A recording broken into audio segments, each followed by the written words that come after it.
Com o fim da Embrafilme no governo Collor, o cinema nacional e baiano caiu em um poço que parecia não ter fim. Sair de lá foi uma missão hércula, que envolveu velhas e novas gerações nos anos 90. Os jovens desse período se tornaram adultos e com trajetórias consolidadas, como é o caso dos 3 entrevistados aqui, Ceci Alves, Mahoma Farias e Alder Paz, o Kibe. Eles narram como seus pais influenciaram a contar histórias, a ser um operário da imagem ou viver dentro das salas de cinema. E tive total influência do meu pai na minha estrada audiovisual, porque meu pai era diretor de uma rede de cinema daqui de Salvador. No caminho da vida, eles se depararam com gerações saudadas desde os anos 60, alguns deles presentes e cheios de vigor, para voltar a fazer filmes. Na Bahia, a retomada havia de um processo mais longo. Após o estrondo dos anos 60 com o ciclo baiano, nos anos 70 e 80, a produção local foi escassa, principalmente de longas-metragens. Foi quando a geração Super 8 trouxe inovações, enquanto a televisão e a publicidade tornam-se ambientes profissionais mais promissores. Na África, já vi na Europa, já vi nos Estados Unidos, já andei um pouquinho por esse mundo. Aqui em Salvador é o lugar mais racista que eu conheço. Estruturalmente, de tudo. A fase conhecida como a retomada do cinema nacional e baiano também passa por renovações nas políticas do setor. Os mecanismos de isenção fiscal tornam-se horizonte no fomento, conjugados com o apoio de estruturas como a Dimas, a Diretoria do Cinema e Audiovisual da Fundação Cultural, que era um centro de empréstimos de equipamentos, algum recurso para a produção, e gestão da Sala Walter da Silveira. É por lá, ao redor da Biblioteca Central no Barris, que a Associação Baiana de Cinema e Vídeo, ABCV, surge em 1999 para reanimar a mobilização por avanços. Foi uma época muito profícua, muito rica. Eu me lembro que foi uma época muito amorosa, muito calorosa dessa questão do cinema, dessa questão da retomada do cinema. Todo mundo aqui em Salvador queria fazer, todo mundo na Bahia, porque as pessoas vinham para cá, para Salvador, também no interior, nessa pegada, quero fazer, quero contribuir, quero fazer parte desse movimento. Os 3 aqui presentes estão no meio deste tempo de distinções entre o técnico e o artístico, o vídeo e a película, as políticas públicas e as das empresas. Um panorama de futuro incerto e muitos sonhos pela frente.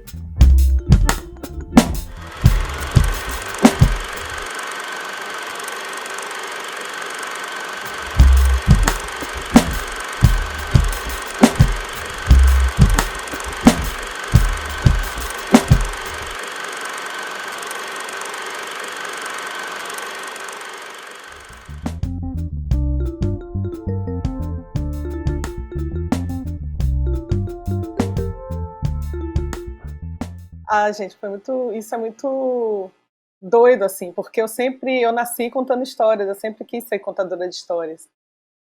E eu tinha em casa um ambiente meu pai era muito griot, né? Meu pai era muito griot, ele contava muito história, ele contava muitas histórias dos antepassados, dos ancestrais, de uma forma muito lúdica.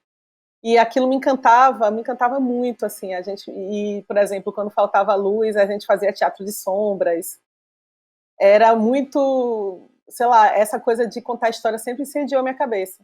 Então, quando eu fiquei adolescente, né, que chegou a hora de fazer vestibular, eu virei para meu pai e disse: meu pai, eu quero ser cineasta. Aí meu pai disse assim: vai morrer de fome, minha filha. Aí eu fiquei pensando assim: poxa, então quero ser dramaturga, ele vai morrer de fome da mesma forma. Aí eu pensei mais um pouquinho e digo: contar história, então você é jornalista. Ele pegou e fez: vai morrer de fome, mas pelo menos vai ser assalariada. E como aqui em Salvador não tinha... Pois é. Aqui em Salvador, na minha época, na época que eu fiz faculdade no final da década de 80, início da década de 90. Entrei na faculdade em 1990, então não tinha cinema. Não tinha cinema em lugar nenhum, assim. As coisas de comunicação era jornalismo, publicidade e relações públicas. Aí eu fui fazer jornalismo na UFBA. Quando eu estava terminando a faculdade de jornalismo, o exame da Escola de Cinema de Cuba, que nunca era feito fora do eixo Rio-São Paulo. Guido Araújo, né, que foi grande parceiro de Luiz Orlando, né, eles eram muito amigos e tal. Guido Araújo trouxe o exame da Escola de Cinema de Cuba para Salvador. Então, eu fiz o exame da Escola de Cinema de Cuba, passei no exame como primeira colocada. Eu fui para Cuba em 94. Tipo, 94 estava começando a retomada do cinema nacional.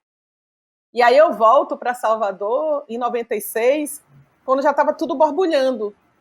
E aí já estava tudo, tipo, aqui já estava um movimento grande de cinema. Foi uma época muito profícua, muito rica. Eu me lembro que foi uma época muito amorosa, muito calorosa dessa questão do cinema, dessa questão da retomada do cinema. Todo mundo aqui em Salvador queria fazer, todo mundo na Bahia, porque as pessoas vinham para cá, para Salvador também do interior, nessa pegada, quero fazer, quero contribuir, quero fazer parte desse movimento, que era muito fértil. E aí, quando eu chego em Salvador, que eu procuro me inteirar da movida de cinema por Luiz Orlando, e aí eu perguntei justamente a ele, tipo, e aí, essa movida do cinema baiano, como é que tá? Aí ele pegou e disse, não, você tem que fazer parte, você tem que se misturar e se enturmar com a galera de Solange, Sofia, a Kibe, Lula Oliveira, esse Thaísa, esse povo que está fazendo cinema aqui em Salvador. Você deve se tomar com eles. E Sofia era minha amiga de faculdade. Aí eu marquei um belo dia, consegui marcar com essa galera boa que eu citei aqui. Quando eu voltei também, eu já me juntei com o Guido, enquanto jornalista, na verdade, fazendo assessoria de imprensa da Jornada, com o João Carlos Sampaio, que Deus o tenha. E daí para conhecer a outra geração, a geração anterior, que era Paula, Araripe, José Humberto, querido, Fernando Bellens. Daí a conhecer a outra geração foi um pulo assim também. E eu me lembro que todos nós fizemos parte do movimento da ABD Nacional e criamos a Associação Baiana de Cinema e Vídeo. Eu fui nessa primeiro momento da associação, eu fui secretária-geral, ou tesoureira, eu acho que ele foi secretária-geral.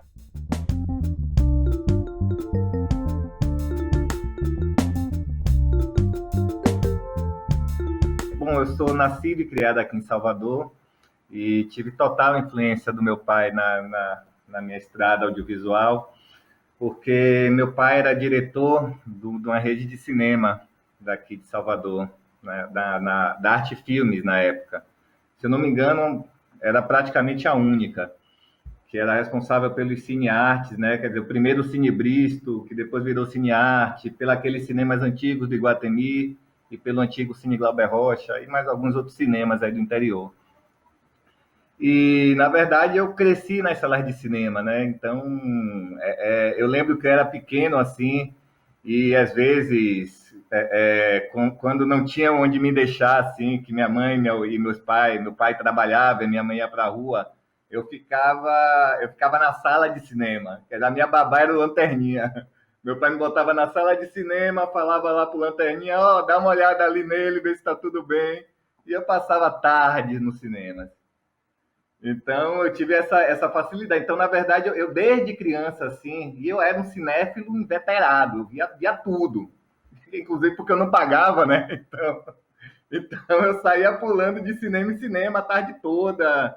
E isso foi na minha infância, na minha adolescência. E minha vida, eu sempre quis, eu sempre soube que ia trabalhar com cinema. E eu também, assim, acabei tendo certa facilidade de conhecer as pessoas do meio também, por conta também de uma influência de meu pai, porque ele era uma figura muito querida no meio, assim. Ele conhecia os realizadores, né, da geração acima da nossa, o Edgar, o Paulo, Araripe, e até os mais velhos também, o Roberto Pires, enfim. Ele era muito amigo do Oscar Santana.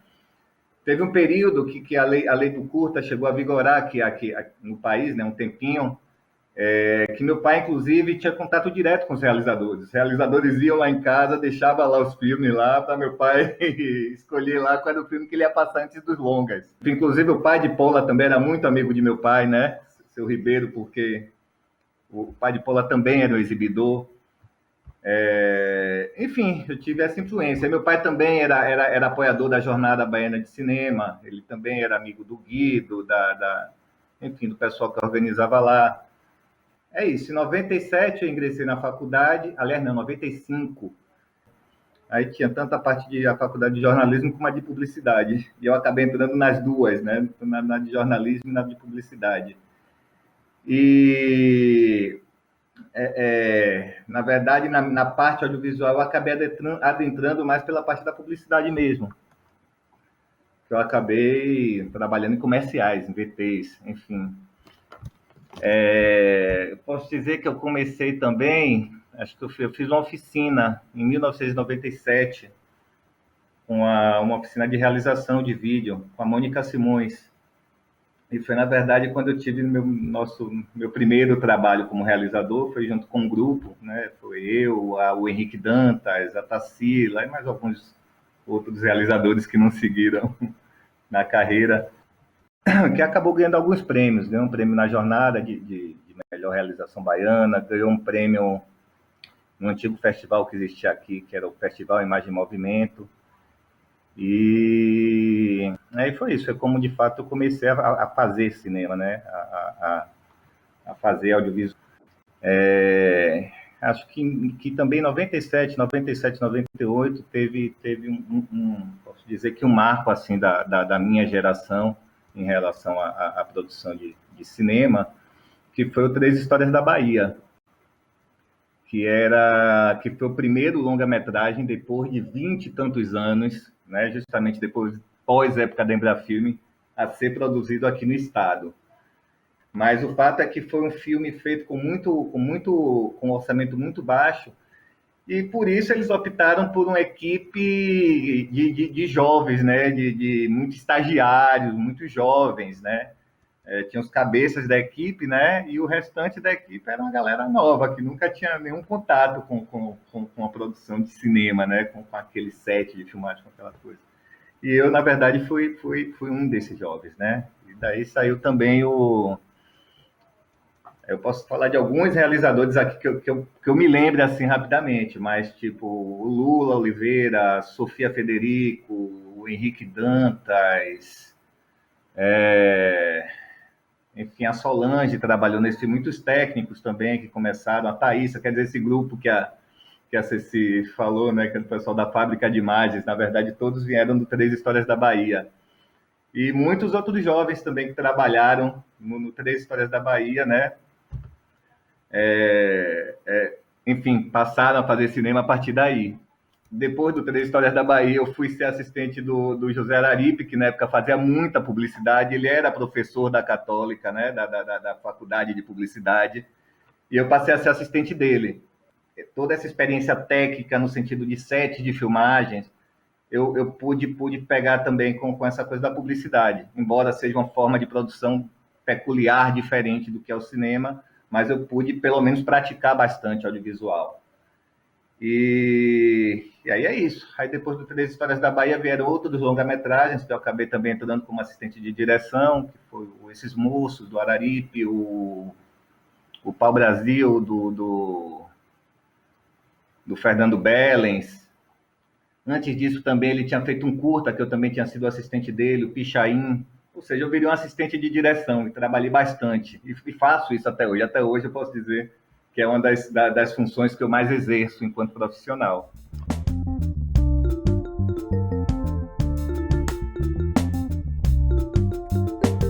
Pronto, né? Eu sou nascido e criado aqui em Salvador também, né? Tive o privilégio, né, de ter um pai cineasta, minha mãe também era envolvida com arte. E pronto, acho que foi uma coisa, não sei, assim, tipo, era desde sempre, né? Quando você falou, o Kibe falou também que né, que os pais dele deixavam ele no cinema pela falta de tempo e trabalhar. Tinha essa questão também, então pela falta de tempo, ele sempre estava, né, no início da carreira dele, ele era mais voltado para a área de publicidade, ficava muito pouco, né, em casa, enfim, com essa coisa. Então acabava que me levava, né, nos levava, eu ia mais com ele do que minha irmã, né, enfim. E aí um pouco virou, era uma coisa meio como, né, brincadeira, foi ali sempre, né, ia lá e aí sempre ficava no meio, né, do pessoal. E acabou que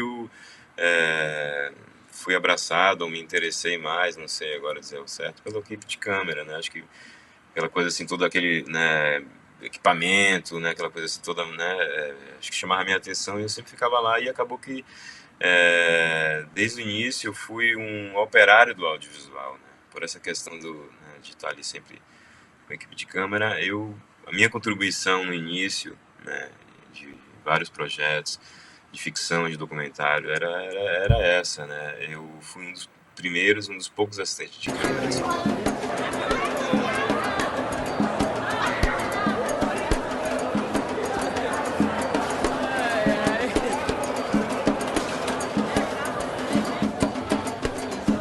Negro women were everywhere, in colorful skirts and turbans and white blouses reflecting the sun.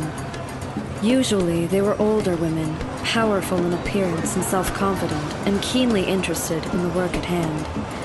They managed the butcher shops, the vegetable stalls, the candy and flour bars, and the stands selling spices, soaps, beads, and other specialties imported from the west coast of Africa.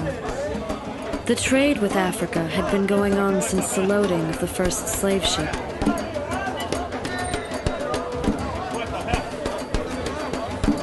A minha avó, Maria Teodora, era filha de africano, negociava com peixe, ela vendia peixe no mercado.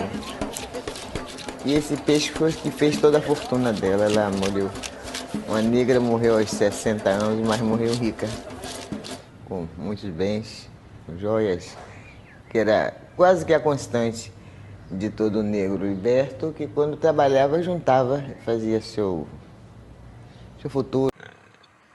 Meu pai tinha câmera, mas também trabalhava com outras produtoras que tinham equipamento, né, pouco na trupe, porque tinha a turma, né, dela ali, mas em outras produtoras, né, e para equipes estrangeiras que vinham, né, fiz bastante coisas, né, de documentário e da cultura baiana e brasileira aqui na Bahia, em alguns lugares, né, com equipes estrangeiras, nesse suporte né, nesse formato, dando suporte a eles como técnico, né. Eu estou ainda exercendo mais funções técnicas, né, como operador de câmera e diretor de fotografia, misto entre, né, os últimos tempos ficção, já tem um tempo que eu não faço um documentário, infelizmente. Com o tempo passando, né, sentindo essa necessidade de adquirir novos conhecimentos e tal, com essa falta também aqui de não ter faculdade, né, de não ter nada disso, eu fui, né, pelos meus próprios meios para o Rio, né, fazer Gama Filho, que era um curso que tinha de cinema, que tinha como coordenador Rui Guerra,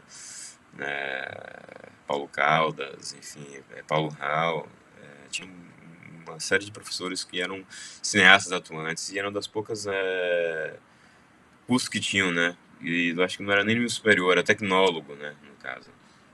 E aí, por essa dificuldade toda, desde antes, voltando lá, né, de estar envolvido com isso, antes foi uma dificuldade muito grande, até conseguir terminar o segundo grau, né, porque me envolvi no trabalho e aí, né, foi difícil, e não tinha também, eu acho que, né, por meu pai, essas coisas assim, tudo não tinha não via essa importância acadêmica, né, a importância até talvez de ter terminado, de terminar o segundo grau, de ter uma faculdade, acho que isso não ia fazer diferença nenhuma, né, enfim. E aí eu não consegui, né, terminar, faltou, né, uma prova e algumas faltas, né, o Rui Guerra me reprovou, né, a matéria dele lá. E aí eu, no trabalho, eu voltei para Salvador. E aí nessa de querer também de novo lá, né, tentei fazer FTC, né, lembro que fui na FTC lá, paguei, né, um ano antecipado, né, do curso e tal, e aí fiz esse troncos e barrancos também, por essa questão toda também da dificuldade, de falta de estar lá cumprindo fazer. No segundo ano, quando eu fui fazer a mesma coisa, fui né, pagar, fazer a minha renovação, minha inscrição, estava me tratando de uma maneira como se fosse pedir uma bolsa. Eu pagando um ano da faculdade adiantada, eu falei, foda-se, não vou passar por isso também, se dessa merda. E aí, enfim, né, continuei a minha vida e é isso, sou um operário fazendo vários trabalhos, de vários, né, de tudo, né, já fiz na minha carreira, até de filme pornográfico, né, estrangeiros vindo pra cá com produtoras que fizeram produções que falam isso, vão dizer que até que é mentira, né, de tudo, e foi isso, sou um operário do audiovisual, né, assim, talvez eu gostaria agora, talvez com uma, né, Sempre tive, na realidade, a vontade de querer fazer alguma coisa talvez mais autoral, mas ao mesmo tempo buscando ainda, acho que é a minha turma ainda, né? Alguém de encontrar para a gente dividir como cinema arte coletiva, né? Dividir as funções. Eu acho que eu não tenho uma capacidade tão grande de escrever, mas talvez de ajudar num argumento, numa coisa, né?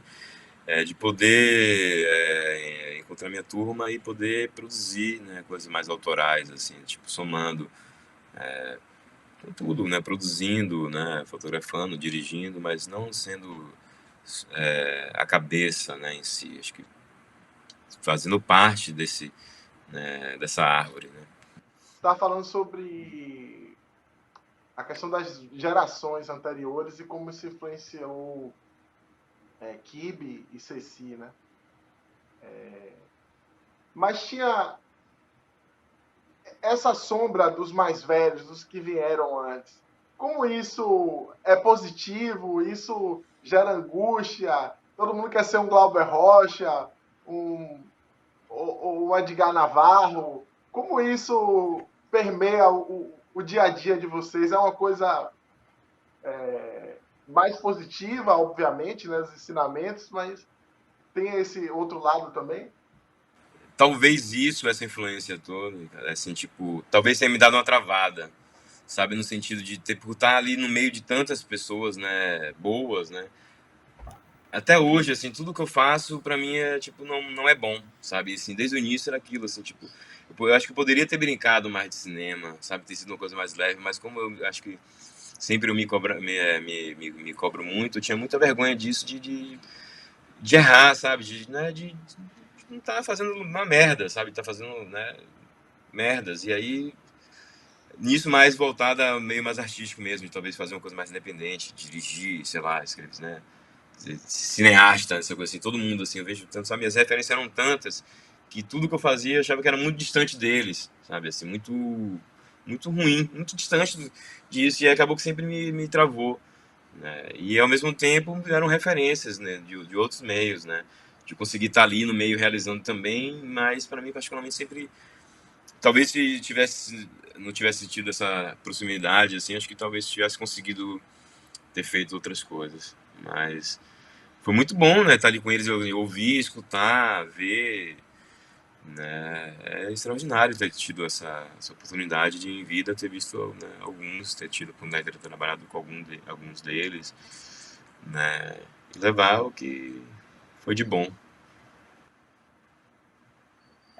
No meu caso, eu só posso dizer que eu só tenho gratidão, assim. Não sei, de difícil essa coisa da geração anterior, assim, ser de alguma forma sombra nossa, até porque, por incrível que pareça, como é cruel fazer cinema no Brasil e na Bahia, né? Porque esses caras têm, sei lá, tantos anos de carreira, não vou aqui quantificar, mas muitos anos de carreira, e tipo, o Araripe, por exemplo, só conseguiu realizar um longa-metragem até agora. Então, é muito cruel isso. O Edgar conseguiu fazer o segundo longa dele agora. O Pola também só fez um longa. Então, é muito cruel. E é isso. Eu também, depois de tantos anos, meu irmão, estou falando aqui de 1997, fui fazer meu primeiro longa agora. Então, na verdade, não existe, acho que essa sombra, porque não tem ninguém que se destaque tanto assim, por questão da falta de possibilidade de realizar mais coisas, né? Embora eu goste muito dos filmes realizados, mas eu acho que estamos todos no mesmo barco, assim. Eu concordo com o Kibe, assim, com o que ele diz, que estamos todos no mesmo barco. Porque, engraçado, porque essa foi uma discussão que permeou muito essa geração e até hoje ela se estende. Será que Glauber é uma sombra? Né? Será que os antepassados, né? Antepassados até parece. Por isso que eu concordo com o Kibe, não são antepassados, estão no mesmo barco que nós, assim, até hoje. Está tudo muito embolado, as gerações anteriores nossas, nós, os próximos, está todo mundo muito embolado, porque é isso, tipo, as coisas são muito difíceis, né? Tipo, a gente vive o cinema baiano, assim como o brasileiro, vive muito de espasmos. A coisa começou a melhorar e engrenar com a Ancine, mas a gente já está vendo um novo desmantelo. Então, por conta desse ambiente por conta desse ambiente de luta, a gente está sempre no mesmo barco. Então, essa discussão de que, será que Glauber é sombra? Eu acho que os outros que vieram antes de mim são inspiração, na verdade. Eles são inspiração. Eles são algo no qual eu miro, almejo e não quero me tornar, não é por aí. Mas que desbravaram um caminho antes de mim e é a partir desse caminho inspirado que eu vou seguir, assim. Só na morte, de parabéns na mão, se entrega.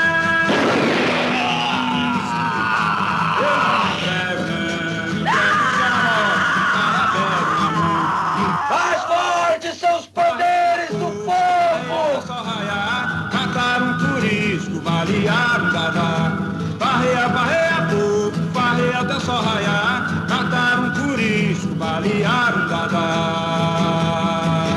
O sertão vai virar mar, e o mar vira sertão. O sertão vai virar mar, e o mar vira sertão. Tá contada a minha história, verdade, imaginação. Espero que o senhor tenha tirado uma lição. Que assim mal dividido esse mundo anda errado. Que a terra é do homem, não é de Deus nem do diabo. Não é de Deus nem do diabo. Não é de Deus nem do diabo. E a terra é do homem, não é de Deus nem do diabo. E a terra é do homem, não é de Deus nem do diabo. O sertão vai virar mar, não é de Deus nem do diabo. Não é de Deus nem do diabo. E a terra Você pode falar um pouco como foi essas transformações nos equipamentos, como foi seu primeiro contato, qual foi a primeira câmera que você pegou na mão, né? Qual é que você mais gostava, enfim. Você pode lembrar um pouco disso? Eu peguei essa transição um pouco, né, vamos dizer assim, tipo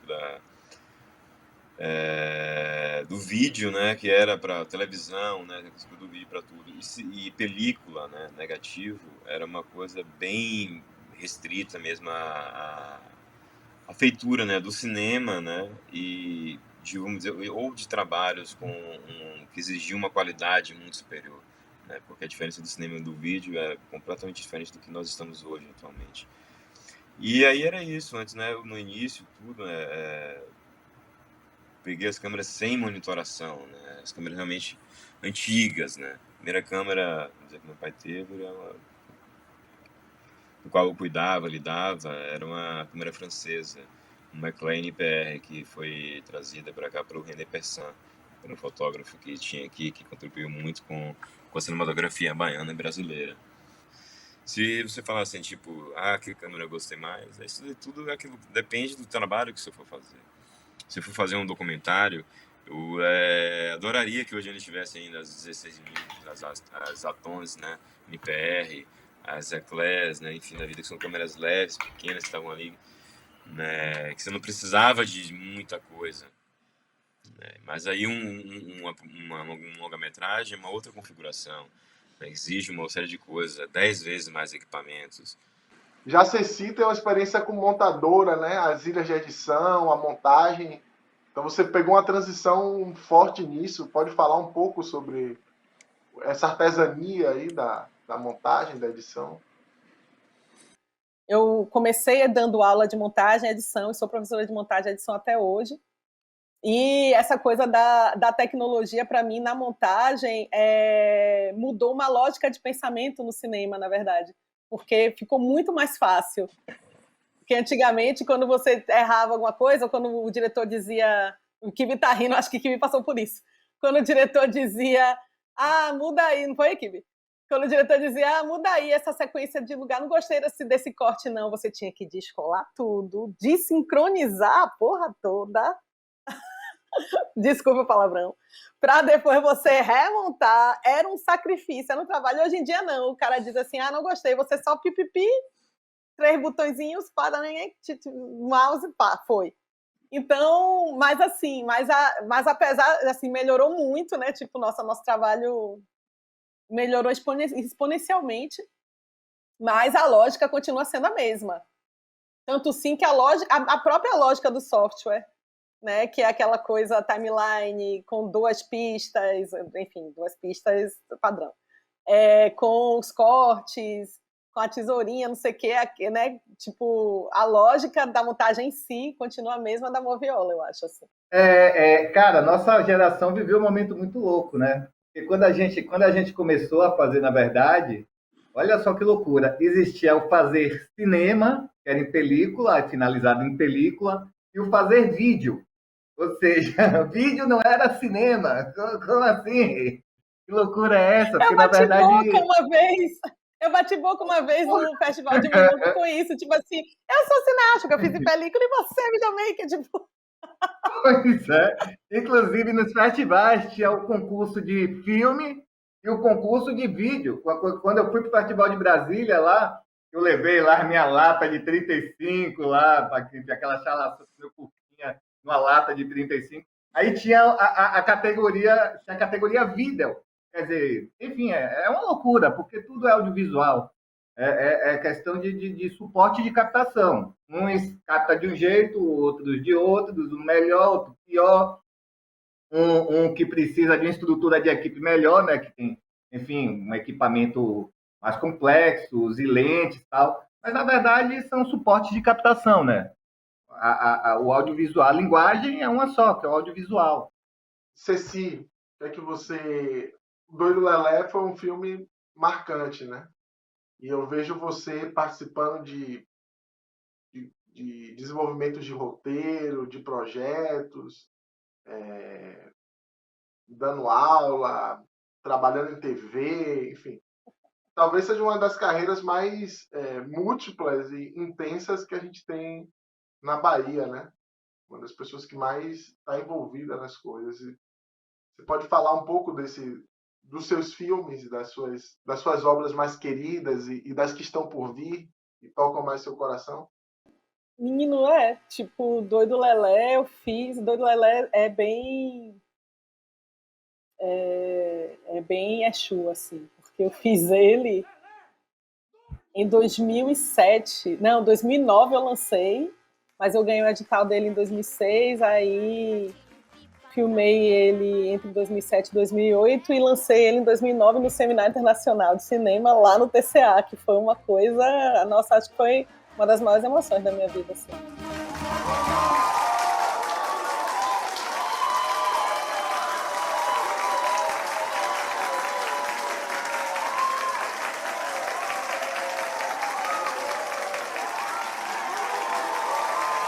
E, nossa, ele fez 10 anos, né? Em 2019. E até hoje ele saracoteia. Ele ganhou o mundo, ganhou repercussão, ele foi para Cannes, nossa, enfim, ele ganhou o mundo, ganhou muito prêmio. Ele criou mais perna do que eu sonhava imaginar, assim, nos meus sonhos mais recônditos. Isso que a gente não faz filme é muito verdade, isso que a gente faz filme para colocar para fora o que é a nossa expressão e não esperando alguma coisa. Isso é muito verdade, porque eu nunca faço filme nessa perspectiva, vai passar nos festivais, vai estourar no céu, não sei o quê. Eu sempre faço para falar de mim, do meu mundo, da minha aldeia, do meu quintal, das minhas coisas. E, enfim, aí quando ganha essa repercussão que ganhou Doido Lelé, para mim é muito caro, mas é muito... Eu fico assim, tipo, como assim, gente? Não é pra tanto.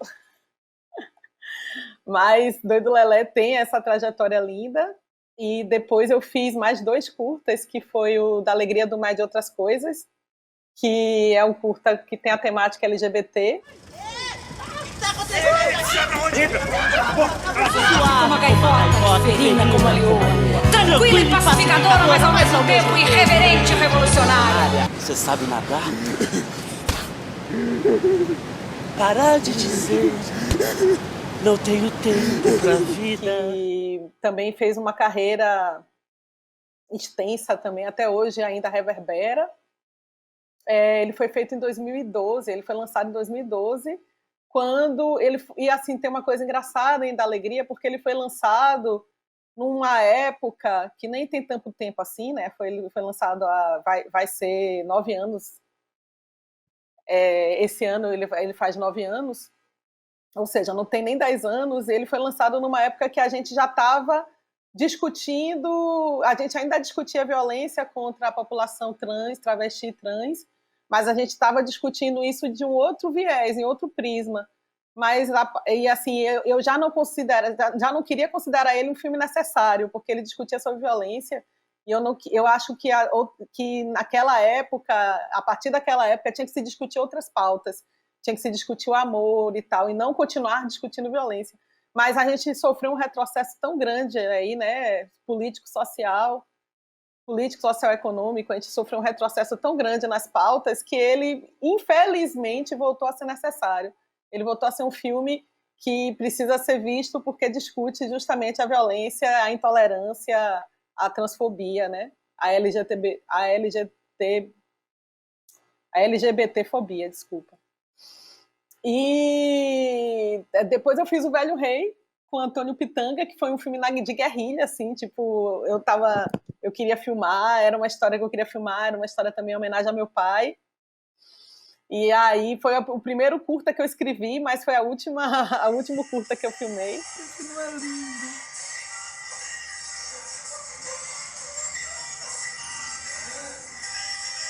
Gostou? É pra você, minha filha.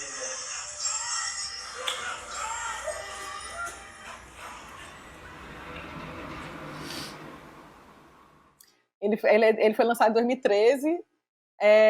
Antônio Pitanga coproduziu e no maior amor, assim, na maior afetividade também, de uma forma muito amorosa, ele foi o ator principal do curta.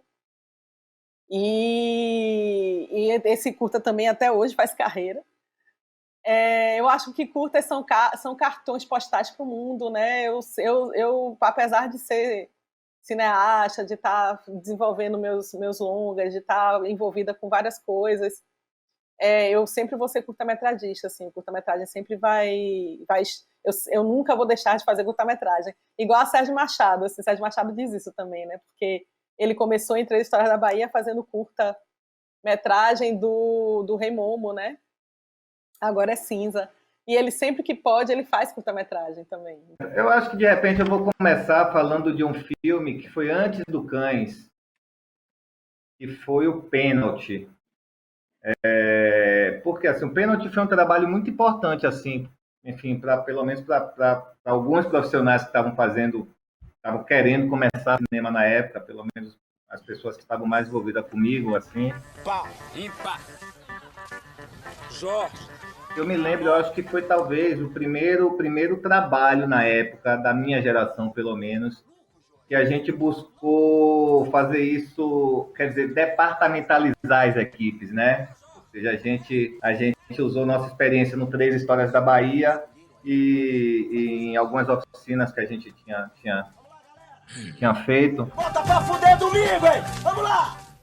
Bom dia! É isso, acho que foi a primeira vez que se estruturou uma equipe nos moldes, nos moldes, vamos dizer assim, profissionais, entre aspas, claro que entre aspas, do fazer cinema, principalmente na época, né? Foi a primeira vez que a gente tinha um diretor de fotografia, um diretor de arte, um figurinista, um técnico de som, enfim, e todos os assistentes em torno deles.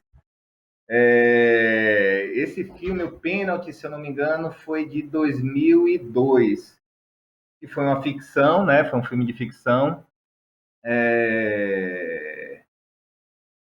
e com o roteiro de um amigo que acabou indo fazer publicidade, que é o Carlos Matos, né? O Carlos Chacal e o Paulo Fernandes.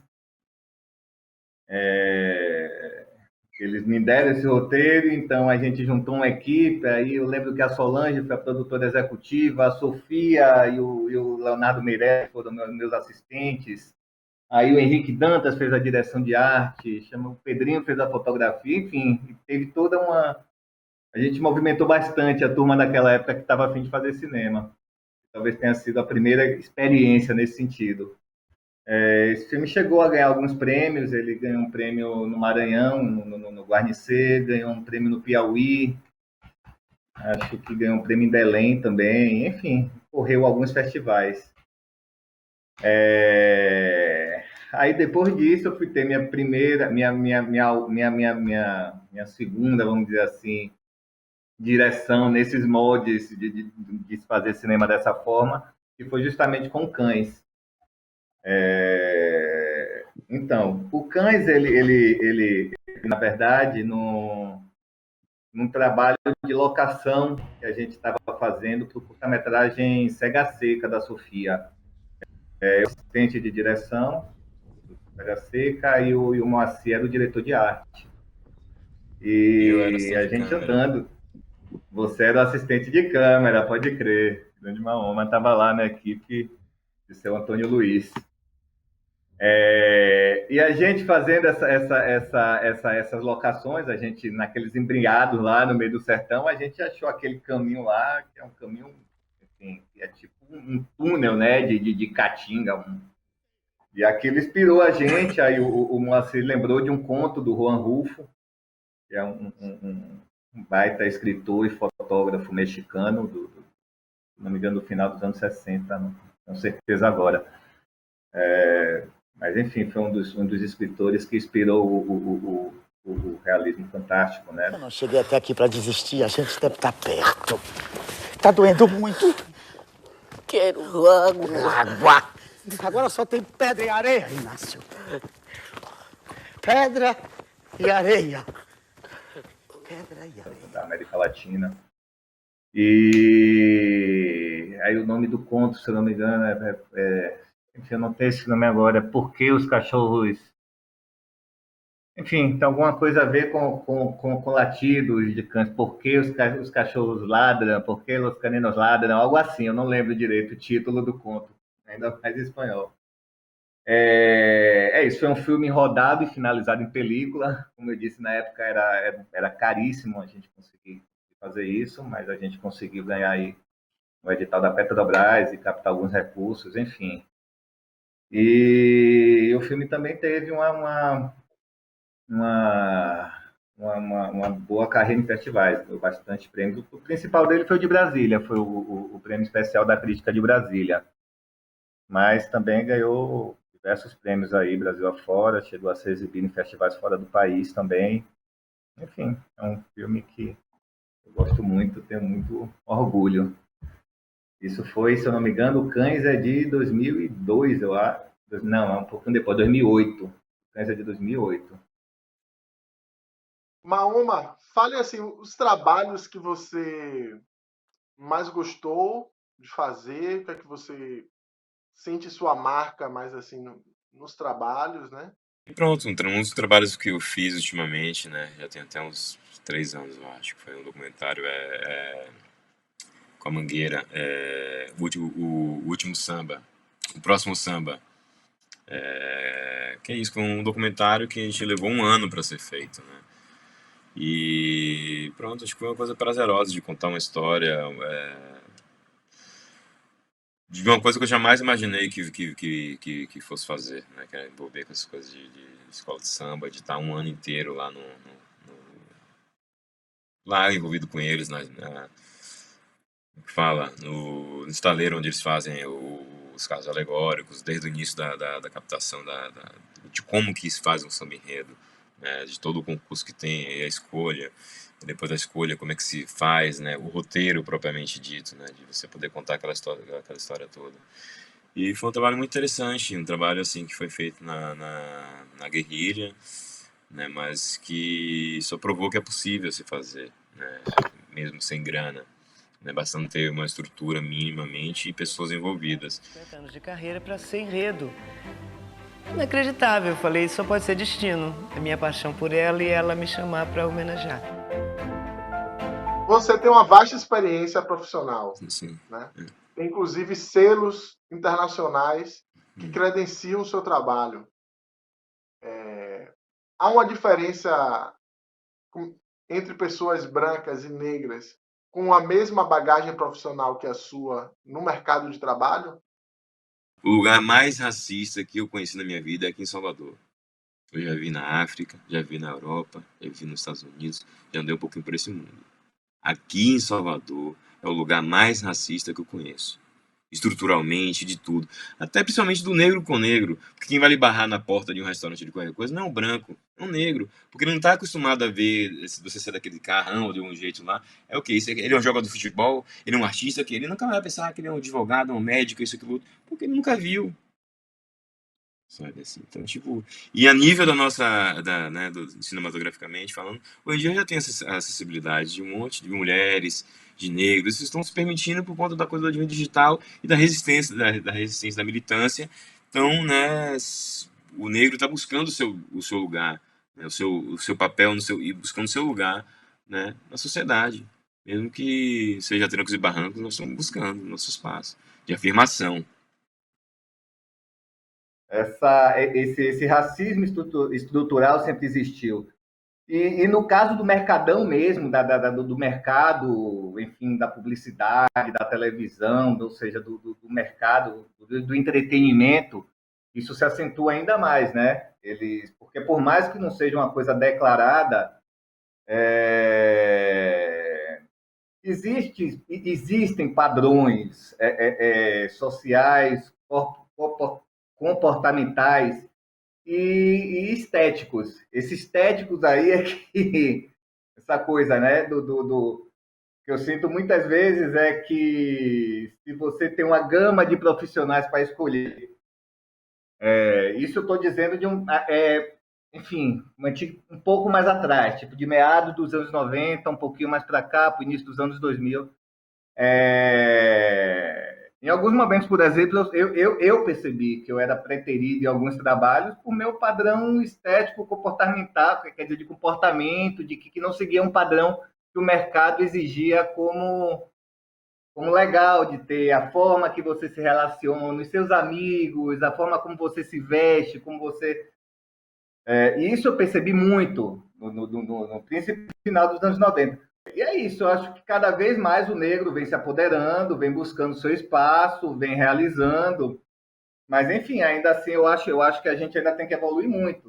Se você for botar no papel a quantidade de, por exemplo, vamos falar de longa-metragens, que é uma referência, mas pode falar de séries de TV e tal.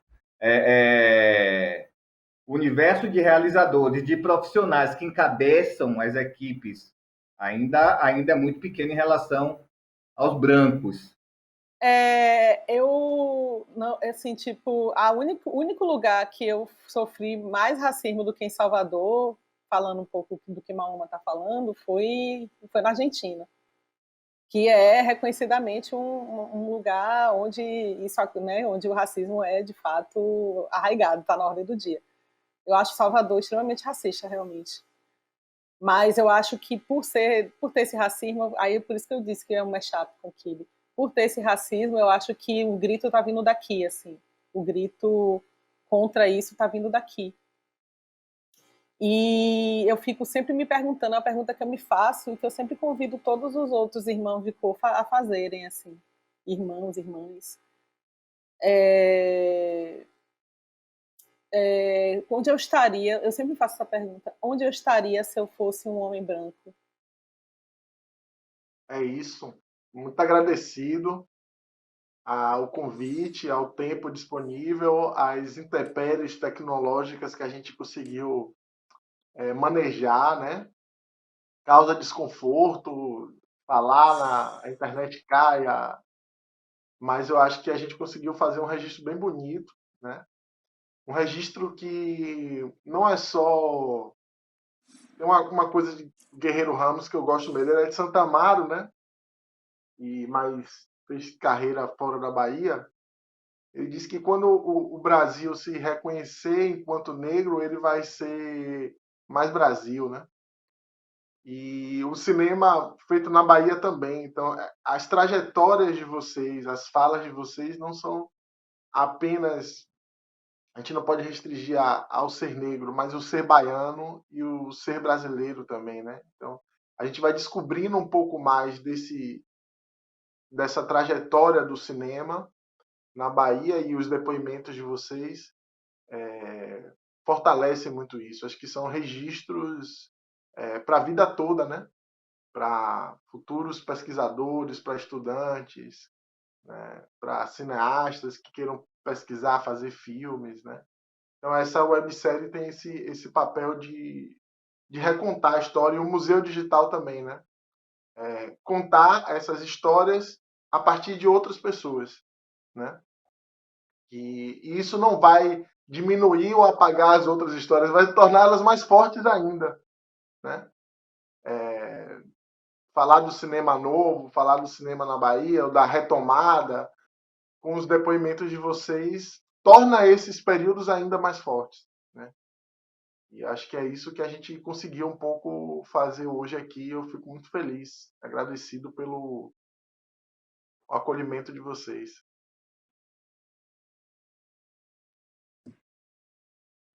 Massa, obrigado. Eu fico super honrado de fazer parte desse projeto, estar no meio aqui, né? De vocês todos, né? Quem sou eu para estar aqui? Mas pronto, né? Cá estou, muito feliz por estar. Você é um cara foda. Você é babado, mano. Obrigado. Tu é foda, Mahoma. É nada, Oxente. aí, todos nós. Profissional da porra. São Juntos, lendas todas. espero estarmos aí juntos em breve, né, profissionalmente, e quem sabe, né, tomando uma cervejinha em algum lugar por aí dessa nossa Bahia, né? Com certeza. É um sonho. Chegar lá. Eu agradeço muito também a oportunidade, gostei muito do bate-papo, foi muito rico, foi muito bom lembrar essas coisas todas, e viva Luiz Orlando, que se fosse, que também, eu acho que ele se fazia essa pergunta, se ele fosse homem branco, ele talvez fosse mais levado a sério, mas que bom que ele tá vivo e pulsante, né, e que ele tá aqui presente conosco. Viva Orlando, viva o cinema. Viva Luiz Orlando, viva o cinema. Fora Bolsonaro. Fora! Fora! Fora cocô!